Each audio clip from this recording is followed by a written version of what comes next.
আসসালামু আলাইকুম। আপনি সব কিছু অর্জন করতে পারবেন। শুধু একটা কাজ করতে হবে আপনাকে, রাজনীতি। এদেশে রাজনীতি হচ্ছে সবচেয়ে বড়, পাওয়ারফুল, শক্তিশালী, ক্ষমতাসম্পন্ন, টাকা অর্জন করার একমাত্র মাধ্যম। হ্যাঁ, এইজন্যে বাংলাদেশে রাজনীতি করে। দেখেন না কেন অন্য কোনো পেশার প্রতি মানুষের ইচ্ছা, আগ্রহ, আকাঙ্ক্ষা নেই। কেন? কারণ ওই সমস্ত পেশাগুলোকে মূল্যায়ন করা হয় না। একজন ভালো ডাক্তারের পিছনে আপনি ৫ টা মানুষ দেখতে পারবেন? পাবেন না। একজন ভালো শিক্ষকের পিছনে ৫ টা ছেলে দেখতে পারবেন? আপনি দেখবেন না। একটা ভালো উকিলের পিছনে আপনি ৫ টা লোক দেখতে পারবেন? দেখবেন না। একটা ভালো উদ্যোক্তার পিছনে আপনি ৫ টা লোক দেখতে পারবেন? দেখতেন না। কিন্তু রাজনীতির নেতার পিছনে একজন পাতি নেতা মানে ছোট নেতা, মাঝারি ধরনের নেতা, তার পিছনে শত শত ছেলে থাকে। মিনিমাম তো ১০টা ২০টা ছেলে সবসময় থাকে। কারণ এদেশে রাজনীতি হচ্ছে একমাত্র সম্মানের পদ। অতএব সবচেয়ে বেশি যদি সম্মান অর্জন করতে চান, এই জন্য মানুষ রাজনীতি এখন দিকে আসতেছে। মানে আমাদের অন্য কোনো কিছু দরকার নেই, শুধু রাজনীতি করব। রাজনীতি হচ্ছে এদেশে মানুষ করে নিজের আধিপত্য বিস্তার করার জন্য, জনগণের সেবা করার জন্য নয়। এই কথাটা আমি বরাবরে বলে আসতেছি। কারণ শুধুমাত্র রাজনীতির দিকে মানুষ এত পরিমাণে ঝুঁকে যাচ্ছে। রাজনীতির সবচেয়ে গুরুত্বপূর্ণ একটা জিনিস বাংলাদেশের প্রেক্ষাপটে নয়, সারা পৃথিবী জুড়ে। প্রশ্ন হচ্ছে রাজনীতি করবে কারা?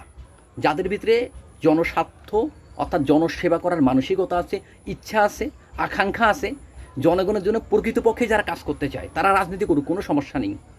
কিন্তু অযোগ্য, অদক্ষ, অশিক্ষিত, অজ্ঞ মানুষ মানে নিরক্ষর, অযোগ্য, লেখাপড়া জানে না এবং তারা দুর্নীতিবাজ, সবচেয়ে বড় অসৎ, এই মানুষগুলো রাজনীতির মাঠে আসতেছে কেন?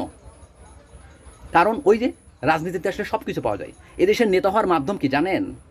নেতার বাড়িতে থেকে নেতা হয়, নেতার সাথে ছবি তুলে নেতা হয়, নেতার সঙ্গে এক কাপ চা খেয়ে সেটা ফেসবুকে ছেড়ে, বিভিন্ন গণমাধ্যমে ছেড়ে বা সোশ্যাল মিডিয়াতে ছেড়ে সে বলে আমিও নেতা, নেতার অমুক তমুক। এটা হলো এই দেশে। নেতার ড্রাইভার যারা থাকেন তারাও এই দেশের নেতা, নেতার দ্বারা বাড়িতে বাজার করে দেন তারাও এই দেশের নেতা। মানে নেতাই হচ্ছে এই দেশের সবচেয়ে বড় পরিচয়। অন্য কোনো পদ পদবিতে মানুষ অতটা বিশ্বাস আস্থা রাখতে পারতেছে না। কারণ সমস্ত সম্মান, সমস্ত সুখ, সমস্ত সুখ্যাতি ওই একটা জায়গাতেই, সেটা হলো রাজনীতি। আর এই জন্য রাজনীতির মাঠে একের পর এক মানুষ যাচ্ছে, তবে খুব মানুষ যাচ্ছে না। যারা মনে করতেছেন রাজনীতি একমাত্র তাদের জন্য সব কিছুর মাধ্যম, মানে জনগণের সেবা করার জন্য নয়। কিন্তু রাজনীতি বর্তমানে বাংলাদেশে করে অধিকাংশ মানুষই নিজেদের ভাগ্য পরিবর্তনের সহকারে নিজের আত্মীয় স্বজন, বন্ধুবান্ধবদের জন্য।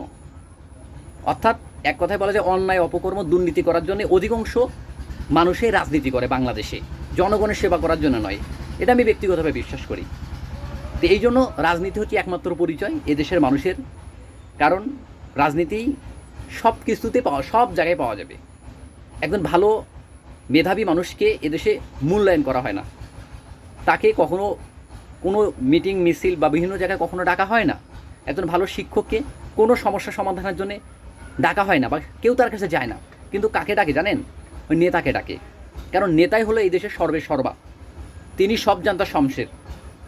যে কাজটা শিক্ষকের সেটাও নেতা দিয়ে করতে চায়, যে কাজটা উকিলের সেটাও নেতা দিয়ে করতে চায়, যে কাজটা ডাক্তারের সেটাও নেতাকে দিয়ে করতে চায়।